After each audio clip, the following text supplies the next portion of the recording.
साक्षात्कार कर लिया फिर उसका दोबारा जन्म नहीं होता। भगवान का साक्षात्कार नहीं होता, दो कारण होते हैं। एक तो ये कि जैसे हम भजन तो कर रहे हैं पर अमुक भोग की चाह है, अब भगवत साक्षात्कार तब तक नहीं होगा जब तक ये चाह नष्ट नहीं हो जाएगी।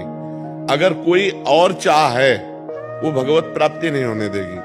अब हमारा शरीर छूट गया और वो चाह रही, तो अब हमारे को स्वर्गलोक ले जाया जाएगा और वहां वो चाह पूरी कराई जाएगी जो मृत्यु लोक में, क्योंकि भजनानंदी रहे ना तो स्वर्गलोक में बहुतायत उस चाह की कर दी जाएगी।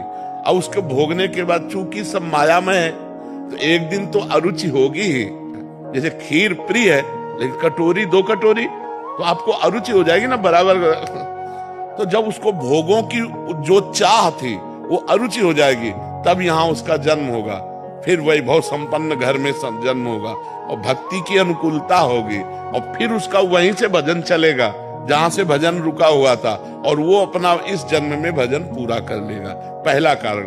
दूसरा कारण, हमने भजन शुरू किया, हमारी मृत्यु हो गई, कोई चाह नहीं है, भगवान की चाह है, पर हमने भजन शुरू किया, अब हमारी आयु खत्म हो गई, मृत्यु हो गई, अभी भगवत साक्षात्कार हुआ नहीं, तो उसको सीधे योगियों के कुल में जन्म, उसे स्वर्ग आदि लोक नहीं ले जाया जाएगा, सीधे योगियों के कुल में उसका जन्म होगा, भजनानंदियों के कुल में, और वहीं से भजन होकर वो पूरा हो जाएगा। तो आना जाना तब तक जब तक भगवत साक्षात्कार नहीं। तो भगवान का जो भक्त है वो जब भजन करके भगवत स्वरूप हो जाता है तो भगवान के नित्य धाम को प्राप्त होता है जहां से आना जाना नहीं होता।